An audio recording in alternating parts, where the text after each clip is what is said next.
আসসালামু আলাইকুম। English with Hasnahina YouTube চ্যানেলে আপনাদের সবাইকে স্বাগত। আজকের ক্লাসে আমরা খুবই ইম্পর্টেন্ট টপিক নিয়ে আলোচনা করব। সেটা হচ্ছে ওয়াজ, ডিড, হ্যাড এই তিনটার মধ্যে কখন কোনটা ব্যবহার করতে হয়। এই তিনটাই আমরা অতীতকালে ব্যবহার করে থাকি, কিন্তু কোনটা কখন ব্যবহার করতে হয় এটা নিয়ে আমরা অনেক কনফিউজড থাকি। আজকের ক্লাসে আমি একদম সিম্পলি বোঝানোর চেষ্টা করব। চলুন তাহলে ক্লাসটা স্টার্ট করি। ওয়াজ আমরা তখন ব্যবহার করব যখন আমি বোঝাতে চাবো যে আমি কোনো কিছু ছিলাম বা অন্য কেউ কোনো কিছু ছিল, অথবা কোনো কাজ অতীতকালে চলমান ছিল, এরকম বোঝাতে আমরা ওয়াজ এর ব্যবহার করব। একদম সহজ ভাষায় আমি কোনো কিছু ছিলাম এটা বোঝাতে কি হবে, ওয়াজ আমরা ব্যবহার করব। ওকে, আমি গতকাল ব্যস্ত ছিলাম। দেখেন এখানে আমি কি ছিলাম? ব্যস্ত ছিলাম। আমি কোনো কিছু ছিলাম। তাহলে এখানে কি হবে? ওয়াজ এর ব্যবহার হবে। আমি কোনো কিছু ছিলাম। তাহলে আমি গতকাল ব্যস্ত ছিলাম। তাহলে এটাকে ইংলিশে কি হবে? আমির জন্য আমরা ব্যবহার করব আই, আই, এবং ছিলাম এটার জন্য আমরা ব্যবহার করব ওয়াজ। ওকে? I was busy, busy মানে কি? ব্যস্ত। I was busy গতকাল, তাহলে কি অতীতকাল? এটা গতকালের ইংলিশ হচ্ছে yesterday, yesterday। ওকে, আমি গতকাল ব্যস্ত ছিলাম। তাহলে আমি কোনো কিছু ছিলাম এটার জন্য কি হবে? was হবে। I was busy yesterday। এখন যদি আমি বলতাম যে সে গতকাল ব্যস্ত ছিল, এখানে সে কি থার্ড পারসন, তাহলে কি হতো? হি ওয়াজ বিজি ইয়েস্টারডে। অথবা আমি যদি বলতাম যে তারা গতকাল ব্যস্ত ছিল, তারা কি প্লুরাল সাবজেক্ট, তাহলে এখানে ওয়াজ না হয়ে কি হতো? ওয়্যার হতো। They were busy yesterday. আশা করছি আমরা বুঝতে পারলাম। এখন আসি, আমি বই পড়ছিলাম। এখানে দেখেন, বই পড়ছিলাম এটা হচ্ছে অতীতকালের একটা চলমান কাজ।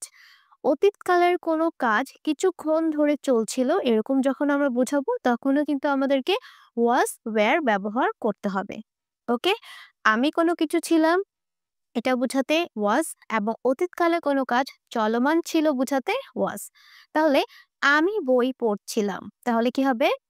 আই ওয়াজ, আই ওয়াজ, বই পড়ার ইংলিশ হচ্ছে read. I was reading, I was reading a book। আমি একটি বই অথবা আমি বই পড়ছিলাম। এখানে বুক কি? নাউন। নাউনের আগে অবশ্যই আমাদেরকে একটা আর্টিকেল ব্যবহার করতে হয়। এজন্য এখানে কি হবে? a book। I was reading a book। এখানে কি? সাবজেক্ট আমি, তারপর পড়ছিলাম অতীতের চলমান কাজ, তাহলে এখানে was এর ব্যবহার হবে। এবং অতীতের যেহেতু চলমান কাজ, তাহলে was were এর পরে অবশ্যই ভার্বের সাথে ing অ্যাড করতে হয়। এই জন্য এখানে কি হবে? Reading. I was reading a book। আমি বই পড়ছিলাম। I was reading a book। এখন আমি যদি বলতাম যে তারা বই পড়ছিল, তারা কি? প্লুরাল সাবজেক্ট, তাহলে হতো দে ওয়্যার রিডিং আ বুক। ওকে, আশা করছি আমরা was এবং were এর ব্যবহারটা বুঝতে পারলাম। এখন আসি আমরা ডিড এর ব্যবহার নিয়ে। ডিড কখন ব্যবহার করতে হয়? অতীতকালের কোনো কাজ বুঝাতে। কি বলেছি আমি? কাজ বুঝাতে। ডিড সবসময় আমরা কোনো কাজ বুঝাতে, যখন আমরা কোনো কাজ বুঝাবো যে আমি এই কাজ করেছিলাম বা আমি এই কাজ করিনি, এরকম যখন আমরা বুঝাই তখন কিন্তু আমরা ডিড এর ব্যবহার করে থাকি। সবসময় মনে রাখবেন, ডিড হচ্ছে ডু ভার্বের পাস্ট। ডু ভার্ব মানে হচ্ছে কোনো কিছু করা। তাহলে ডিড আমরা শুধুমাত্র কোনো কিছু করেছিলাম বা সে কোনো কিছু করেছিল, এরকম বুঝাতে আমরা ডিড এর ব্যবহারটা করে থাকি। ওকে, তাহলে দেখি ডিডের উদাহরণটা কি? আমি সময় মতো বাড়ির কাজ করেছিলাম। দেখেন এখানে আমি সময় মতো বাড়ির কাজ করেছিলাম। কাজটা কি? আমি করেছিলাম। অতীতে কাজটা করা শেষ। তাহলে আসি আমি, আই, আমি কাজ করেছিলাম, তাহলে আই ডিড। কাজ করেছিলাম, কাজ বুঝালে কি হবে? ডিড এর ব্যবহার করতে হবে। I did my homework. Homework মানে হচ্ছে বাড়ির কাজ। আই ডিড মাই হোমওয়ার্ক সময় মতো, তাহলে অন টাইম। অন টাইম এর মানে হচ্ছে সময় মতো। Okay, I did my homework on time. এখানে কি হবে? ডিড এর ব্যবহারটা হবে। সবসময় মনে রাখবেন, সাবজেক্ট আমাদের যাই থাকুক না কেন আমরা সবসময় ডিড এর ব্যবহারটাই করব। আমি সময়মতো বাড়ির কাজ করেছিলাম। এখানে কাজের কথা বলা হচ্ছে, তাহলে কি হবে? ডিড এর ব্যবহার হবে। I did my homework on time.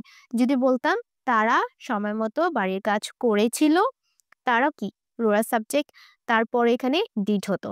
They did their homework on time. ওকে, আশা করছি আমরা বুঝতে পেরেছি। তারপরে উদাহরণটা দেখি। সে গত রাতে পার্টিতে যায়নি।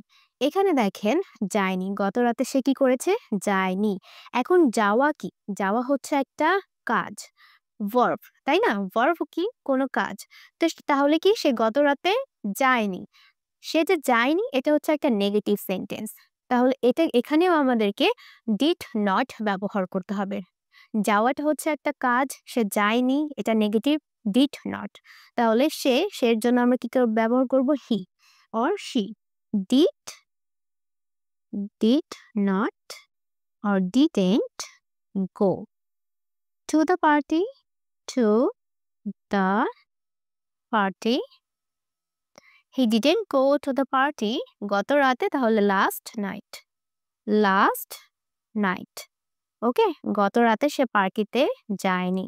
এখন দেখেন এখানে I did my homework on time. আমি সময় মতো আমার কাজ করেছি। কাজ কাজ বুঝালে ডিড এর ব্যবহার হবে অতীতে যদি সেটা বুঝায়। সে গত রাতে পার্টিতে যায়নি। যাওয়াটা কি? একটা কাজ, ভার্ব। তাহলে এখানে কি হবে? ডিড এর ব্যবহার হবে। Did not go. ডিড এর পর কিন্তু সবসময় আমরা ভার্বের বেস ফর্মটাই ব্যবহার করে থাকি। Okay, he did not go to the party last night. এখন আসি আমরা হ্যাড এর ব্যবহার। কখন আমরা হ্যাড এর ব্যবহারটা করব? হ্যাড আমরা দুইভাবে ব্যবহার করে থাকি। যখন আমরা বুঝাই যে অতীতকালে আমার কাছে কোনো কিছু ছিল, বাট বর্তমানে কিন্তু সেটা আর নেই, তখন কিন্তু আমরা হ্যাড এর ব্যবহার করে থাকি। এবং এক্সপিরিয়েন্স বোঝাতেও কিন্তু আমরা হ্যাড এর ব্যবহারটা করে থাকি। চলুন হ্যাড এরটা উদাহরণ আমরা দেখে নেই। ওকে, আমার রুমে অনেক বই ছিল। এখানে আমরা ইংলিশে বলতে পারি I had, I had many, মানে হচ্ছে অনেক। I had many books in my room. আমার রুমে অনেক বই ছিল। আমি কখনো মালদ্বীপে যাইনি। দেখেন এখানে কি আছে? যে আমি যাইনি, যাওয়ার কথা বলা হচ্ছে, কিন্তু এখানে বলা হয়েছে যে কখনো মালদ্বীপে যাইনি। এটা হচ্ছে যে সে মালদ্বীপে যাওয়া এক্সপেরিয়েন্স করে নাই। তখন কি হবে? আমরা কোথাও যাওয়ার ক্ষেত্রে কিন্তু আমরা হ্যাড এর ব্যবহারটা করে থাকি। ওকে, তাহলে আমরা বলতে পারি যে I had, I had never, মানে হচ্ছে কখনোই। আই হ্যাড নেভার বিন, এখানে আমরা বিন এর ব্যবহার করব। I had never been to, কোথায় যাইনি? মালদ্বীপ। তাহলে কি হবে? Maldives. Okay, Maldives. I had never been to Maldives. এখানে বলা হচ্ছে যে আমি কখনো মালদ্বীপে যাইনি। সে যায় নাই, এটা সে এক্সপিরিয়েন্স করছে, সে কাউকে বলছে যে সে কখনো মালদ্বীপে যায়নি। সেক্ষেত্রে এখানে আমাদেরকে হ্যাড এর ব্যবহারটা করতে হবে। I had never been to Maldives. আমি কখনোই মালদ্বীপে যাইনি। আমি কোনো কিছু ছিলাম বা অতীতকালে কোনো কাজ কিছুক্ষণ ধরে চলমান ছিল, এরকম বোঝাতে আমরা ওয়াজ ওয়্যার সাবজেক্ট অনুযায়ী ব্যবহার করব। তারপর ডিড, অতীতকালে আমি কোনো কাজ করেছিলাম, সে কাজটা করা একদম শেষ হয়ে গিয়েছে। অথবা আমি কোনো কাজ করিনি বোঝাতে আমরা ডিড এর ব্যবহারটা করে থাকি। এবং হ্যাড, আমার অতীতকালে কোনো কিছু ছিল, বর্তমানে আর নেই, তখন আমরা হ্যাড এর ব্যবহার করি।